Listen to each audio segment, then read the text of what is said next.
Hey guys, welcome back to the channel and some more bolt action unboxing here as we get through some more of our recent acquisitions to build up our American forces. So we are getting the M18 Hellcat today for you guys.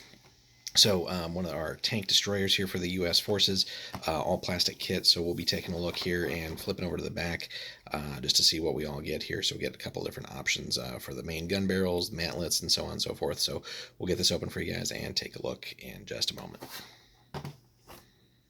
Alrighty guys, we're back and we got everything opened up here for you. So we get our damage tokens as per normal. Pretty nice little decal sheet here. So black cat and all that other stuff on there. Still one of the kits that has this older warlord sheet on here. Just, hey, like, here's our other games basically. A little bit on Italieri there. Not super important. A little bit of history of the vehicle, some of the stats and other things like that. So one of the speedier vehicles out there, 50 miles on road. Pretty good for tracked at that time.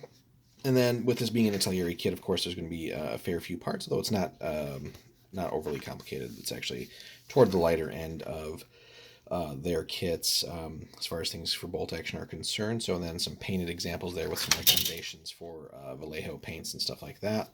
So we'll get to the stat card in just a minute. The kit itself, again, is just 2 sprues, and like I said, really not too much there in the way of pieces compared to other things that are a little bit more like complicated, like a Puma with all the suspension that you have to work on there. But yeah, all plastic, pretty easy assembly here, I think. Really shouldn't take long with just these 2 sprues. It's not really, like I said, overly loaded here. Lower hull one piece there, upper hull and everything. So pretty good stuff overall. And then we get, again, the different cannon barrels on here with the different muzzle brakes and stuff like that. So we'll, I think we'll probably go with or I guess muzzle brake and no muzzle brake, I should say. So I think we're gonna go with the later version there. I think it looks a little bit cooler, but that is the kit overall.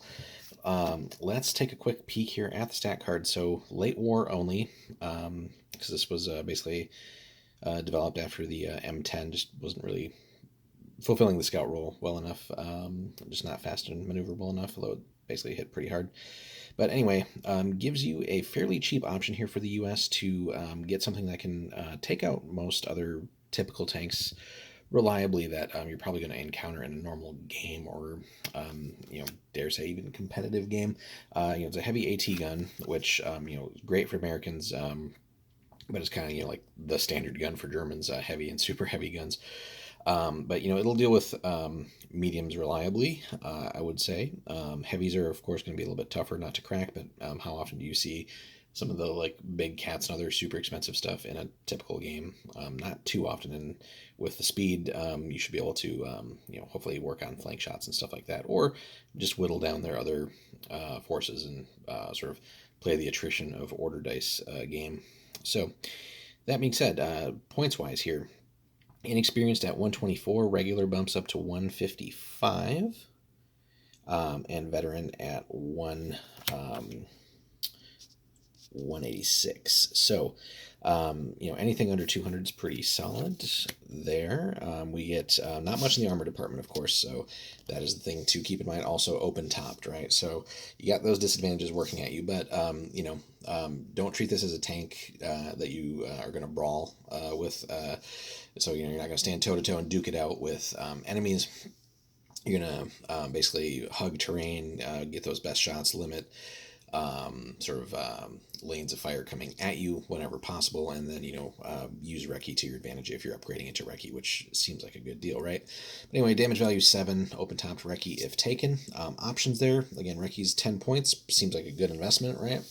And if you do want a little bit of machine gun fire just to have something else to do, you could invest in the HMG for another 25 points.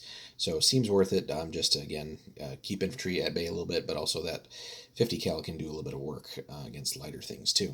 So, we've, again, seen the HMG stats there, but 36-inch range, 3 shots, and +1 to the pen.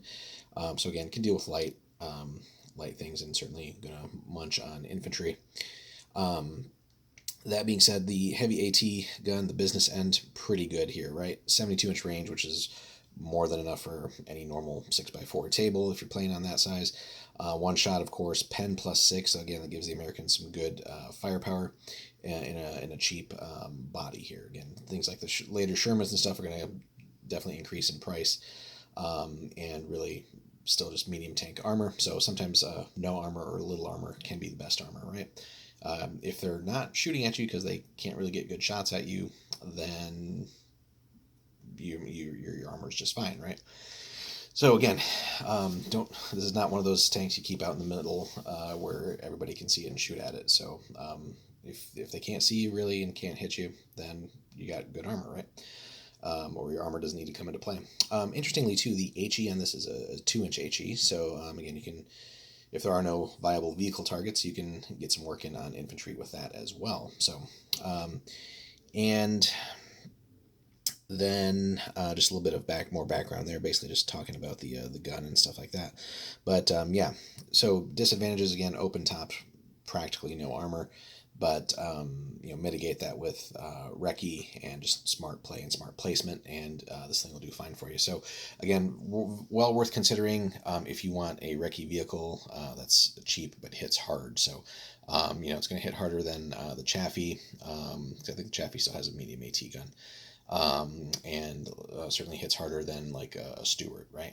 So it's a good combination of offense and points, value for points if you use it right. So the one thing you're not really going to do though is just hose down infantry with like multiple machine guns. So you do have to pay the points to get that HMG, and even then it's just 3 shots a turn.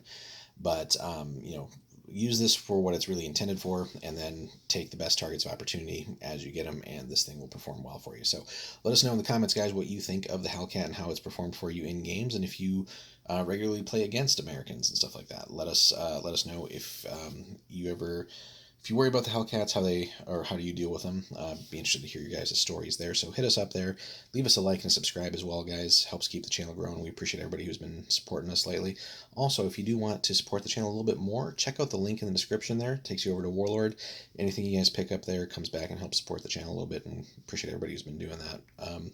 Also, if your local store does not carry Warlord yet, we decided to put up a little bit of info there just in case you do want your local store to expand into some Warlord things. Maybe you want to start running demos or something there. So there's contact info there for your local store owner or whoever's in charge of those types of decisions. So hit that up, guys. Leave us a comment. Stay tuned. We got more coming for you. Thanks so much for hanging out, and we will see you in the next one.